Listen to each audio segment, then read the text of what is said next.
Alors, on est passé sur France Culture, euh, après l'émission d'Alain Wapnine, on est passé avec Pierre Stambouli qui représente l'Union juive pour la paix, qui est fondée en 94, que j'ai bien connu. J'ai connu son fondateur, Richard Wagman, je crois, il s'appelait. Et euh, il considère qu'effectivement, le sionisme est un colonialisme, etc., etc., et que l'antisionisme, c'est pas l'antisémitisme. Bah, je suis assez d'accord avec lui. Je ne fais pas partie de ces juifs qui ont une religion éperdue d'Israël. Dire le mot Israël m'écorche la bouche de toute façon, puisqu'il représente le royaume sécessionniste, le royaume insurgé, comme dirait Rogozinski, quand il a parlé à Talmudik juste avant. Et il en parlait évidemment dans un autre esprit. Effectivement, ce nom d'Israël a été très malencontreux.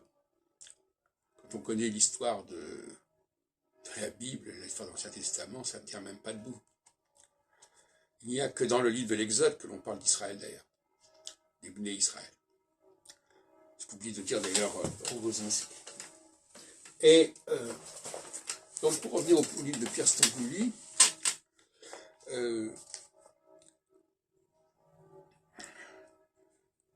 le problème du nationalisme, le problème du colonialisme, moi j'étais en Israël en 67, 68, au lendemain de la conquête de la Cisjordanie, et de Jérusalem, la reconquête. Et effectivement, j'ai bien vécu cette période-là, parce que j'étais quand même complètement immergé dans la société israélienne. Et astrologiquement, il faut dire les choses de manière beaucoup plus subtile.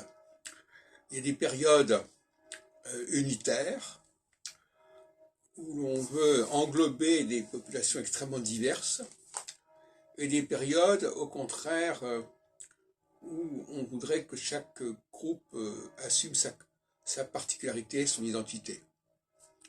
C'est ce que je pose, c'est un système de sur 15 ans qui fait alterner la solsticialité et l'équinoxialité. Je renvoie, pour ceux qui ne comprennent pas de quoi je veux parler, à ce que j'ai écrit sur le sujet et ce que j'ai mis en ligne, en vidéo. Donc,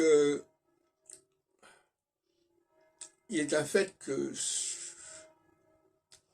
il y a une certaine ambiguïté dans l'existence même de l'État d'Israël, de l'État juif. Je signale que j'ai consacré un ouvrage en 2002 à Herzl et au sionisme, à la naissance du sionisme.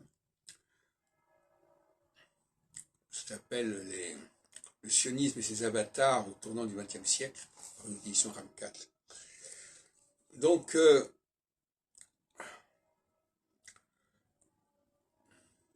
l'hébreu est une langue qui est malmenée, qui est corrompue. Déjà, il y a un problème à ce niveau-là, je l'ai signalé par ailleurs. Et la Bible est aussi un document extrêmement hétéroclite, hétérogène. Et ce que j'avais signalé en 1978 en créant le cercle d'études sur l'identité juive, où on se méfie à la fois d'Israël et donc de l'hébreu d'une certaine manière, qui s'y pratiquait, et de la synagogue où l'on pratiquait aussi la religion du texte biblique, etc.